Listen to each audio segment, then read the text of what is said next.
Jadi mohon kepada Ustaz menjelaskan bagaimana kalau kita dapat memahami, mengimplementasikan dengan terbaik, dapat menghasilkan seorang yang benar-benar beriman dan bertakwa kepada Allah Subhanahu wa taala. 10 minit Ustaz, silakan. Bismillahirrahmanirrahim. Assalamualaikum warahmatullahi wabarakatuh. Alhamdulillah wassalatu wassalamu ala Rasulillah wa ala alihi wa sahbihi wa man tabi'ahu wa man nasarahu wa wala yang dirahmati Allah. Tuan pengurusi majlis, Ustaz Suhaimi, seterusnya kepada rakan ahli panel, Datuk Ustaz Zawawi, kepada Datuk-Datuk, Datin-Datin, tuan-tuan haji, puan-puan hajah, tuan-tuan guru, para ustaz, para ustazah, seterusnya kepada seluruh yang hadir pada petang berbagi ini. Mudah-mudahan kita dirahmati Allah Subhanahu wa taala insya-Allah. Terlebih dahulu izinkan saya yang jahil lagi daif ini untuk berada di hadapan tuan-tuan sekalian, membicarakan perkara yang telah kita tahu, hanya ulang-ulangan bagi diri saya, dan jika ada manfaatnya kita panjangkan bersama, mudah-mudahan insya-Allah, amin.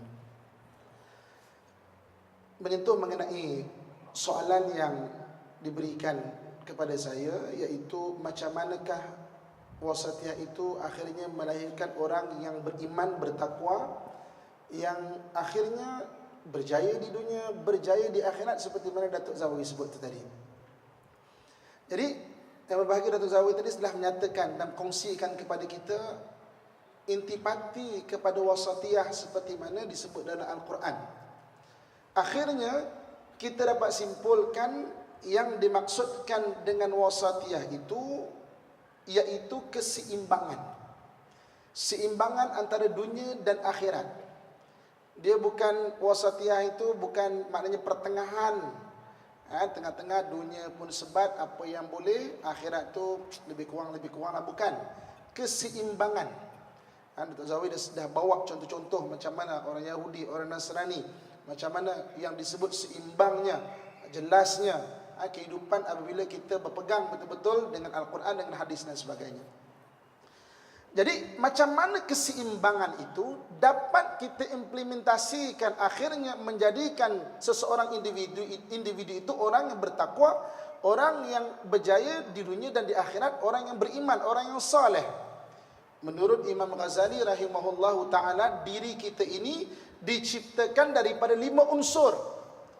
Kita kongsikan supaya apabila kita memahami 5 unsur yang akan kita kongsikan sebentar lagi, kita seimbangkan dia. Akhirnya dengan kelima-lima ini kita bangunkan, dia akan menjadikan kita boleh membentuk diri kita ke arah yang lebih hebat, lebih baik dunia dan akhirat.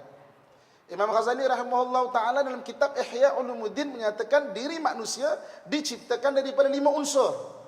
Yang pertamanya iaitu unsur roh. Yang keduanya unsur akal. Yang ketiganya unsur nafsu. Yang keempatnya unsur hati. Dan yang kelimanya unsur jasad. Kelima-lima unsur ini adalah manusia. Disebut manusia, 5 unsur ini ada. Dan tidak dikatakan manusia itu sempurna kalau tertanggal salah satu daripada unsur ini. Sebab itu manusia katakanlah hari ini dia akalnya Allah jadikan dia tidak sempurna, maka terangkat kewajipan solat dia sebab mungkin dia gila ataupun pengsan, terangkat kewajipan dia. Begitu juga katakanlah satu orang, dia kata aku nak beriman, aku nak bunuhlah unsur nafsu, dia pergi potong dia punya kemaluan. Itu tidak menjadikan manusia sempurna, dan Islam tidak mengajarkan seperti yang sedemikian. Jadi kelima-lima unsur ini perlu dibangunkan. Pertama unsur roh. Unsur roh ni, makanan bagi roh adalah kenal dan ingat Allah Subhanahu wa ta'ala. Kalau kita dapat memberi makan kepada roh, ingat Allah dan kenal Allah Subhanahu wa ta'ala, dia akan sihat. Tetapi banyak orang kadang-kadang dia tak bagi makan dengan betul rohnya. Rohnya tidak mengenal Allah Subhanahu wa ta'ala. Rohnya itu mengenal perkara-perkara khurafat lebih lagi, perkara-perkara syirik lebih lagi. Dia tak sempurna, nanti roh akan kurus sebab tak ada makanan dengan betul. Unsur akal. Unsur akal perlu diberi makan. Apakah makanan unsur akal? Ilmu dan pengalaman. Sebab itu budaya dalam Islam menuntut ilmu daripada buayan sampai ke liang lahat. Tahniah dan syabas kepada seluruh yang hadir pada hari ini. Terus duduk di majlis ilmu. Mudah-mudahan saya doakan diri saya, ahli panel, kan? Dan seluruh yang hadir ini terus kekal dalam majlis ilmu sampai akhir hayat kita. Amin. Sebab menuntut ilmu daripada buayan sampai ke liang lahat. Unsur nafsu. Apa makanan nafsu? Makanan nafsu amalan yang baik. Sebab nafsu ni dia akan menarik kita ke arah amalan yang tak bagus.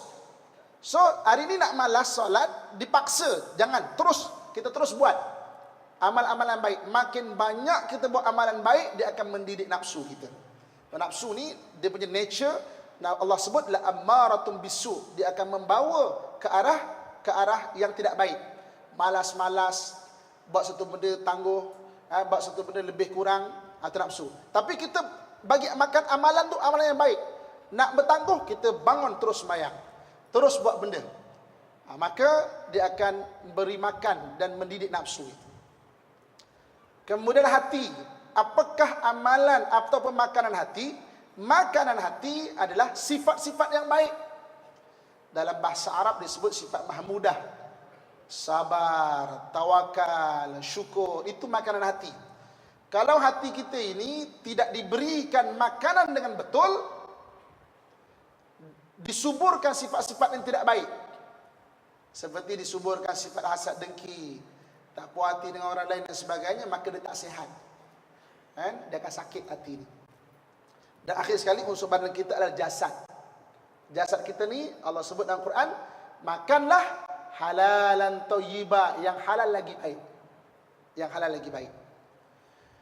Balik pada persoalan kita. Macam mana nak melahirkan orang yang wasatiyah ataupun seimbang, akhirnya menjadi bertakwa sehingga hebat di dunia, hebat di akhirat. Maka kelima-lima unsur ini yang disebut oleh Imam Ghazali hendaklah kita seimbangkan. Tidak ada katakan seorang sempurna hanya bagi makan jasadnya sahaja. Jasad hebat, mungkin badannya berketul-ketul mungkin. Ataupun kalau orang perempuan tu dijaga slim badannya, macam botol Coca-Cola tu tepek muka ni. Kadang-kadang dekat sejam pagi-pagi nak pergi kerja tu, sejam menepek muka ni. Punya menjaga jasad, tapi tak bangunkan lain, dia tak seimbang. Walaupun badannya bagus, walaupun dah cantik dia, jaga penampilan, tapi hasad dengki penuh, dia tak seimbang. Tidak malaikat orang bertakwa. Orang yang membangunkan jasad akal semata-mata.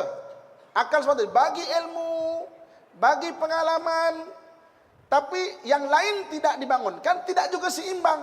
Mungkin bijak, mungkin pandai, tetapi kepandaiannya itu dibawa untuk menipu orang lain, tidak wasatiyah, tidak seimbang. Kepandaian itu mungkin dibawa untuk mengambil hak orang lain. Ada orang hari ini memberi makan nafsunya dengan yang baik, mana amalan-amalan, akhirnya nafsu itu menjadi baik. Tetapi kalau tidak diseimbangkan, dia orang yang baik, tapi selalu kena tipu dengan orang lain. Sebab apa? Sebab akal tidak dibagi makan dengan baik, bagi nafsu makan baik, nafsu ni bagi makan yang baik, dibiasakan amal-amalan yang baik, mana dia jadi orang yang baik.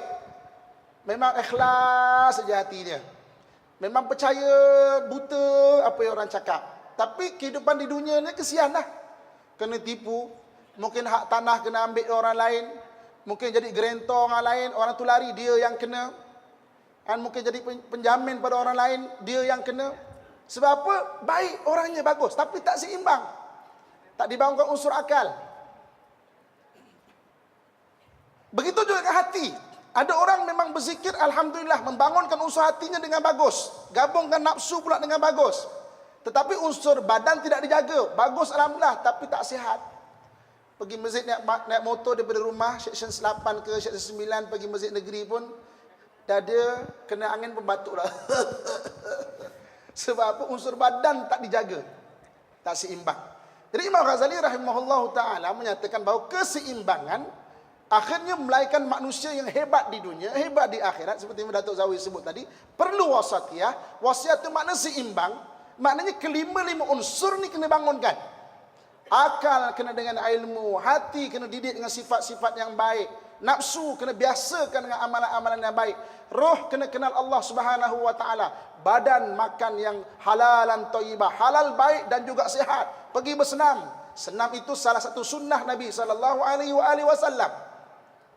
Tadi kalau kita lihat satu orang mak rempit ke, orang rosak akhlaknya dan sebagainya, kita akan tengok ada berlaku ketidakseimbangan dalam pembentukan 5 unsur ini tadi. Mak rempit, woi berani, dia boleh main Superman atas apa? Atas motor tu. Maknanya apa? Hatinya tak ada sifat berani. Tapi mungkin akalnya ataupun nafsunya tidak dibangunkan, macam itulah. Kan? Mati di jalan yang lurus. Mati di jalan yang lurus. Sebab apa? Tak dibangunkan, tak seimbangkan. Jadi kesimpulannya, muslimin muslimat, ibu-ibu ayah saya yang didoakan dengan kebaikan, membicarakan mengenai wasatiyah akhirnya membentuk orang yang saleh dan salihah, bukan saja hebat di dunia, malah di akhirat kena bangunkan 5 unsur ini. Kalau kita bangunkan 5 unsur ini, insya-Allah di akhirat alhamdulillah mendapat syurga, di dunia pun dapat syurga juga. Syurga yang didahulukan. Di dunianya hebat, senang, berpangkat, tapi beriman, di akhirat menjadi juga VIP Allah Subhanahu wa taala di akhirat. Jadi hari ini bicara mengenai wasatiyah, keseimbangan, imbangkan ke 5 unsur dalam badan kita ini. Wallahu a'lam.